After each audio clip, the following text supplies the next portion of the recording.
Ultimate. Some call it ultimate frisbee, others call it frisbee football, but the true name for this fast-growing flying disc sport is just ultimate.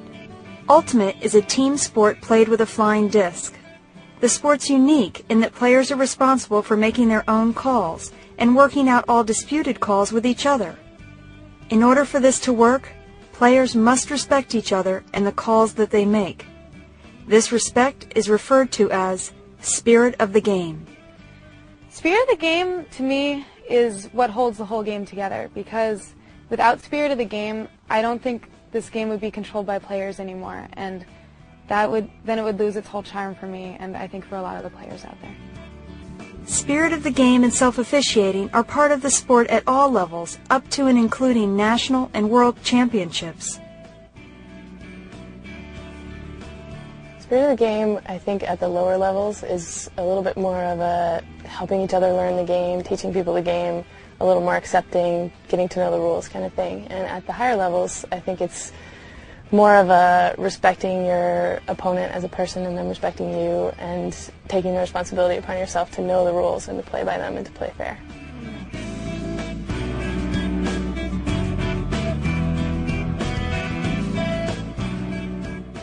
So what is it about Ultimate that makes it such a great sport to play?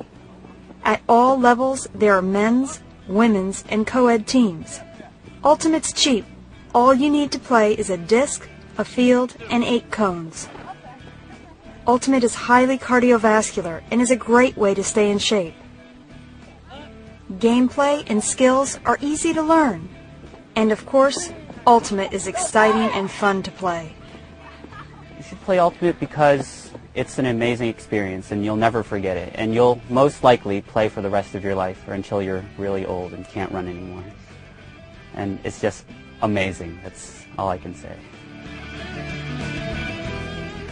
I'd never played any sports before. I had done like band and stuff, but nothing competitive. And I love the competitive side of it and the physicality of it. So I got hooked, and the traveling and the people are great.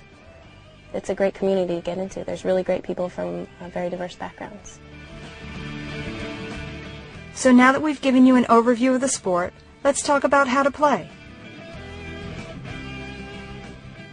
Ultimate is played 7-on-7 on a field that's 120 yards long and 40 yards wide. The end zones are 25 yards long. Cones are used to line unmarked fields. Points start with both teams on their own goal lines. The team starting on defense throws the disc downfield. This is called the pull. The receiving team can either catch the pull or let it land and pick it up. The team with possession of the disc tries to move the disc downfield by throwing it to other players on their team.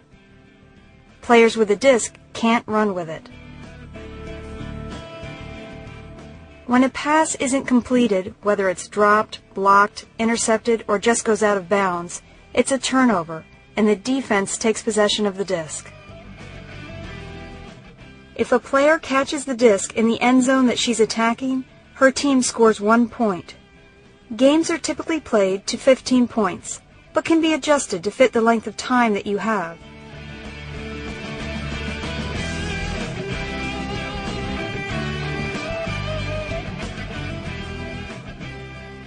Substitutions may be made in between points or in the case of an injury. Substitutions may not be made during play. As we go through the basic skills of Ultimate, we'll also talk about the violations and fouls that may arise and how to resolve them.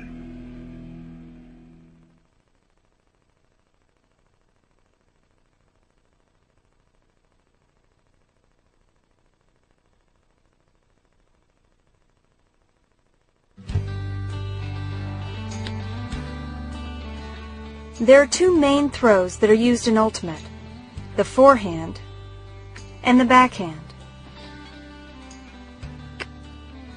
The motion of throwing a disc is very different than throwing a ball. When you throw a disc, you'll always be stepping with a foot on the same side of your body as your throwing hand. You may already be familiar with the backhand.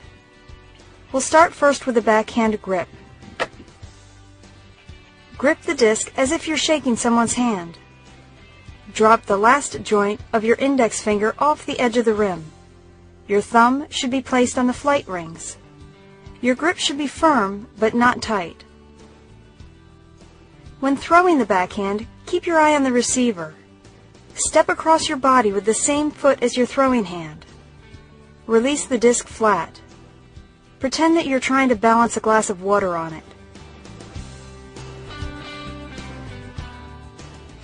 Snap your wrist to put spin on the disc. Be sure to follow through in the same plane as your throw. Learning how to throw a forehand or a backhand perfectly to somebody is just an amazing thing. After you've been practicing for so long, you just finally get it. It just kind of hooks you, and once you finally see play happen and everything unfold, it's just captivating.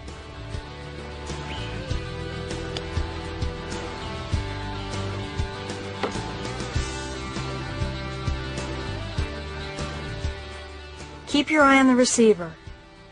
Step across the body with the same foot as your throwing hand. Release the disc flat. Put a lot of spin on the disc. Follow through.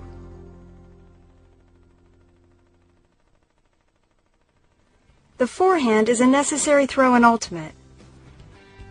In the same way that a basketball player needs to be able to dribble with both hands, an Ultimate player needs to be able to throw from both sides of the body.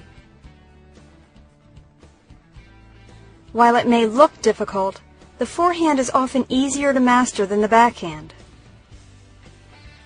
The grip for the forehand is different than the backhand grip. Put your middle and index fingers together and press them against the bottom of the disc with your middle finger next to the inside rim of the disc.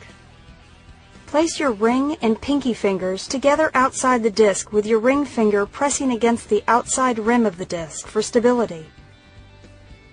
Place your thumb on the flight rings with your palm facing up. When throwing the forehand, stay facing your receiver. Step out with the foot on the same side as your throwing hand. Keep your palm facing upward to release the disc flat. Put a lot of spin on the disc. The motion should be similar to flicking something icky off your finger.